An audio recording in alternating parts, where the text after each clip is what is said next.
Please stop pushing, I can't take this anymore. The concert venue is packed tight. A man behind me keeps pressing into my backside. I'm wearing a mini skirt today with a thong underneath, and it only makes the situation worse. He lifts my skirt and presses himself against my hips. As the atmosphere heats up, someone in front of me slams into me and I stumble back a step. My body stiffens as I feel like something just slid inside me. My name was Mandy Cox, and I was a die-hard fangirl. I wanted a celebrity to notice me, so I dressed for attention. I wore heavy makeup and made sure nothing about me went unnoticed. My low-cut top revealed a wide stretch of skin, and my chest bounced with every step. I paired it with a mini skirt that barely covered my thighs and sexy white stockings which hugged my legs. But when I arrived, reality hit. The concert venue was packed so tightly I couldn't move, and the crowd swallowed me whole. The celebrity was never going to notice me. I craned my neck and shouted, "Darling, take me." I never imagined that line would draw the wrong kind of attention. Instead of the celebrity, it caught a filthy creep. After I shouted it, I became aware of a man behind me, repeatedly bumping into me. At first I brushed it off. In a crowd that dense, accidental contact was easy to explain. But the feeling wouldn't go away. Something hard kept pressing against my butt from behind.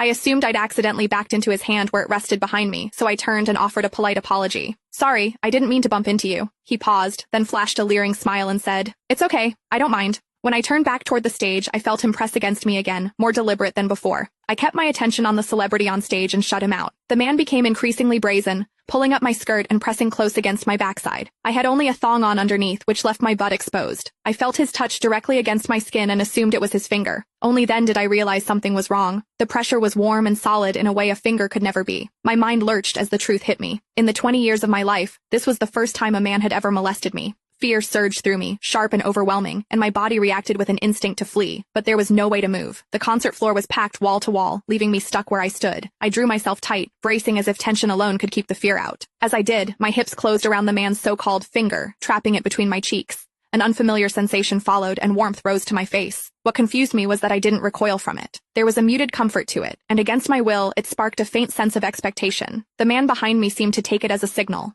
He moved in closer, repeating the motion until the intrusion was unmistakable. I had lived a sheltered life as a college student, and now I was being toyed with by a stranger while surrounded by people. Shame surged within me without warning. I felt the urge to sob, but my throat closed and my voice deserted me. Worse still, the pressure forced my thong inward and sent a restless, prickling discomfort through my body that wouldn't fade. A quiet, involuntary sound escaped me, and the embarrassment followed instantly. I gathered myself and strained to suppress it, holding it down until my throat tightened. The blaring music and the screams around me drowned everything out. With every eye fixed on the stage, no one was aware of what was happening to me. At the same time, the intensity continued to rise, touching something deep inside me. I bit down on my lip as cold sweat traced my spine. My awareness was tipping back and forth between humiliation and a pleasure I couldn't bring myself to name. I knew I couldn't take it anymore if it continued, so I turned sharply to face the man behind me. "Please, stop pushing. I can't take this anymore." When I finished speaking,